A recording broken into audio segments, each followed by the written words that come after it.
and he described the artesian fountain in the Garden of Eden and how it divides and flows into 4 rivers that go to the 4 corners of the earth. 2 goes to the North and South Pole, and the other goes the other 2 directions. Are there other openings to get into the hollow earth? Are there special caves, perhaps, throughout the planet, or just at the North and South Pole? There are tunnels throughout the earth have been discovered, probably built by the antediluvian people that were quite advanced in the sciences and technology. There are caverns that go all the way through the earth. For example, the book Edidorpa, Hollow Earth researcher Bruce Walton from Provo, Utah, figured out that the I Am the Man guy in the book Edidorpa was actually a man named William Morgan, who had joined the Freemasonry Society back in 1827, around there. Freemasons come up again, huh? And that they threw him in jail on trumped-up charges of debt, and then stole him out of the jail, threw a body into a lake, and claimed it was him. But they had actually just kidnapped him and took him on a journey to the hollow earth through a communicating cavern. He described this entrance to this cavern in Kentucky, which I believe is probably the Mammoth Cave, which I understand they haven't found the end of it. And his book is, he came back several years later with this manuscript, and it was published. It's called Edidorp. It's quite interesting. He describes the earth as being hollow with a shell of 800 miles thick, and the conditions within the crust of the earth on his journey to the inner earth. There are a lot of people, Rodney, who believe this theory, aren't there? There are in the thousands, I would say, all over the earth, yeah, but probably no more than about 4% of the people. I want to talk a little bit about an expedition that is heading that way to look for the hole in the planet. We'll talk about that next hour. When I was a kid, I remember reading about what was called Shambhala, an area that people believed was a tunnel into the center of the planet. I remember reading Jules Verne's book, Journey to the Center of the Earth. Were those all talking about what you're talking about tonight, and that is a hollow earth? Yeah, Jules Verne's book is actually based on the exact same ideas that was reported by Olaf Janssen. His fictional book, Journey to the Center of the Earth, was about some explorers that descended into an extinct volcano in Iceland, and they went down into the inner world, and they came out into an inner surface where there was an ocean, a continent, and an inner sun giving off light and plentiful plant and animal life, and they even caught sight of some giant people tending a herd of mammoths. So these are all exactly the same things that Olaf Janssen reported he actually saw. So he must have had some pretty good information.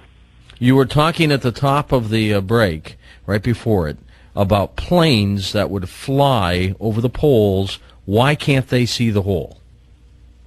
Actually, they do. I have a friend that was flying in an he flies a lot, and one time he was sitting by this airliner pilot that was just sitting right by him as a passenger. All right. And he asked him if he had ever seen the polar opening at the North Pole, and this airline pilot told him he had. So they just keep it between themselves, not to raise a suspicion, I guess, but people have seen the polar openings. We get a lot of reports of people disappearing, Rodney. Is it possible that they're being taken and yanked into the hollow earth? I don't think so.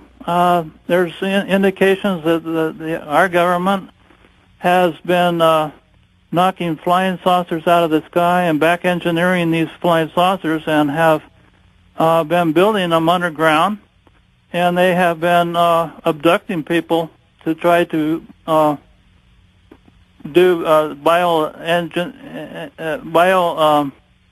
engineering on them, trying, I suppose, to try to duplicate these androids that they see flying out in these flying saucers.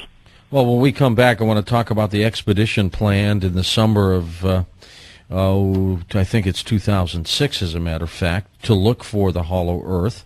And also, let's talk a little bit more about the inhabitants of the hollow Earth, Rodney, when we come right back. I'm George Norrie, back in a moment. As Coast to Coast continues. A little bit later on, I'll open up the phone lines. I'll give you an opportunity to chat with Rodney Cluff about the hollow Earth theory. Kind of like that opening.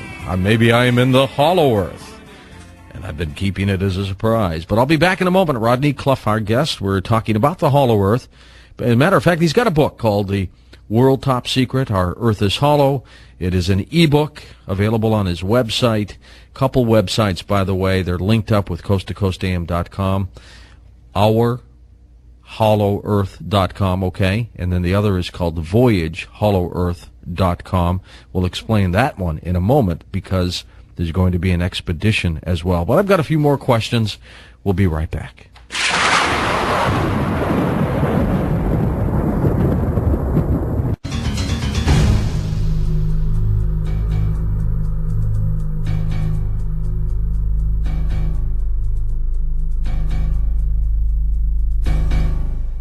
And welcome back to Coast. I'm George Norrie with our guest tonight, Rodney Cluff. Rodney, some people have been sending me messages, and they think, what happens if you fall in the hole? It is the incline into the curvature is so slight. It's not like you fall in. You just walk in, or you fly in, or you come in. But, I mean, you don't fall into a hole, right? Well, this is a misconception that scientists have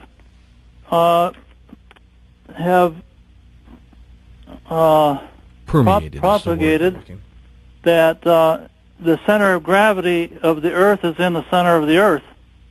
Well, there is a small center of gravity in the inner sun, but since most of the Earth's matter is in the Earth's shell, then that is where the acceleration of gravity accelerates towards, is in the shell of the planet.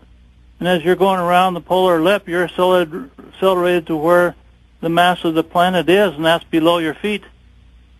So you're not going to fall through the hole because the center of gravity is not, for us on the surface, is not the center of the planet. This is the matter that's under our feet. What is keeping the central sun, the sun in the hollow Earth, from hitting the sides or something? What's keeping it in its floating orbit? Or I guess its floating position? It's suspended in the center of the Earth by gravity and also by a ion emission that repels. It repels from all directions, so it keeps it centrally located in the center of the planet. All right, so there's no danger of the thing smashing into the inside of the planet, right? No. Absolutely not. All right, we're gonna go to our website and look at the hollow Earth graphic that you gave us. And do you have it available to you right now? And you could just take us through this.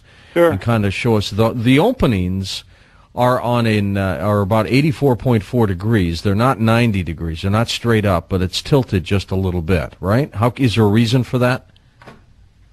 Yes, the polar openings were probably formed with the Earth in rotation, with centrifugal force throwing matter out from the center, and at the poles creating these polar openings centered over the axis of the Earth in the original creation period.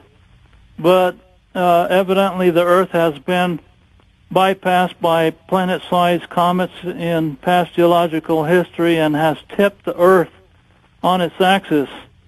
Indication of this is the Pyramid of Giza in Egypt. When they discovered the entrance into the pyramid, they realized it was pointing to the North Star. but